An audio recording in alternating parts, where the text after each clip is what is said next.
Right, the San Diego Rescue Mission is a faith-based organization that works to lovingly address the needs of men, women, and children experiencing homelessness. Joining us with more on the organization and its upcoming fall graduation ceremony is CEO of the San Diego Rescue Mission, Donnie D. Donnie, great to see you. Always good to be with you guys. Tell us about the rescue mission. Well, we've been around for a little over 60 years, and a couple business guys way back in the day opened up a soup kitchen downtown to try to meet the needs of people living on the streets. And over the years, we realized that some of those same people kept coming back, so we got into more of the rehabilitation aspect of meeting needs and addressing the needs of homelessness. And so for the past 50 years, we've been more into rehabilitation than soup kitchen or drop-off facility. And we just believe that the key to solving the homeless issue in our city, and everybody knows we have a homeless problem. Everybody knows that.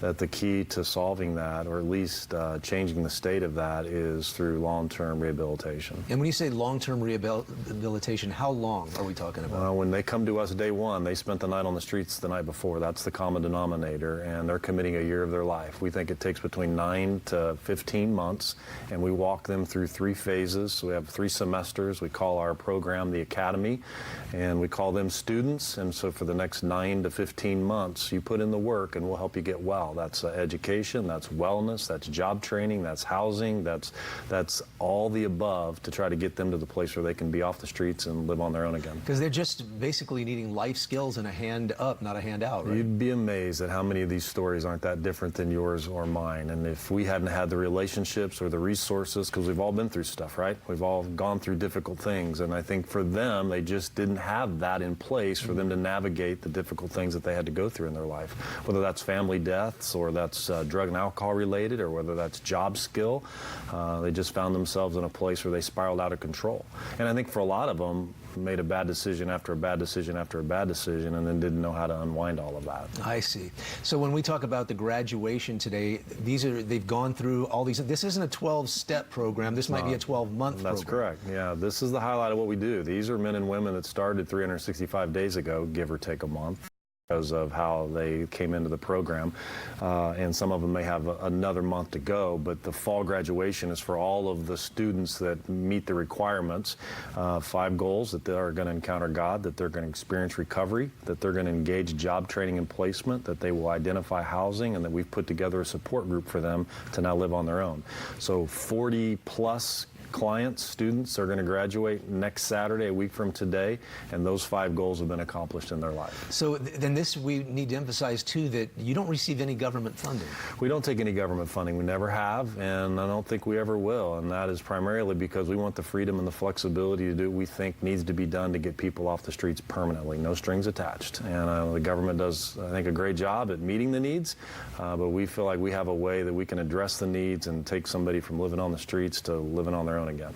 And as the CEO, I imagine you've seen, there's a lot of stories you could fall back on. There are some amazing stories of people who just aren't that different than you and me. That I think about one guy that started drinking alcohol when he was 5, and I said, 5 years old, how do you know you were drinking alcohol when you were 5? He said, well, because my mom said that I had severe asthma, and the only thing that would calm me down was whiskey in my sippy cup. And so I think about a guy like that, and I think, what chance did he have to not end up with an alcohol problem from the age of 5? And so he lived that life to the point where he ended up on the streets, and we were able to rehabilitate him, and he's living on his own now, and he's got a job, and he's doing life. That's as you told that story, I can hear my co-anchor Liz, who's a mommy, just going, unbelievable. 5 years old. And you know, I know from the mom's standpoint, she didn't think that she was putting him down a path of destruction and despair, but that's where he ended up. And we had to help him put his life back together. That's awesome. And then, so at the ceremony, from what I understand, you have 1 man and 1 woman who have successfully gone through the program, and they get up and tell their stories. We have, of the students, there will be 1 that we'll select from the women and women's program, and 1 that we'll select from the men's program that will stand up and share kind of what they've been through this last year and what they've overcome. And the gal that's sharing her testimony is just a real powerful story. She came to us from jail. She'd spent 15 months in jail. She was put in jail for stealing a car and going on a high-speed chase.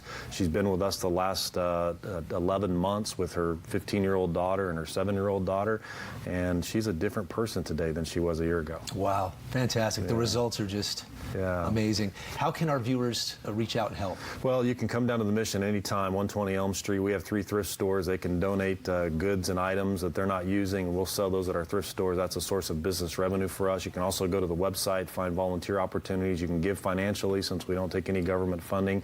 And sure would love to have you come next Saturday at 10:30 to 12. Miles McPherson is our featured speaker. There will be 500-600 people at First Presbyterian Sanctuary celebrating not only those men and women that have changed their lives around, but I think for us as citizens of San Diego, let's celebrate that there are solutions to homelessness. All right. And the website?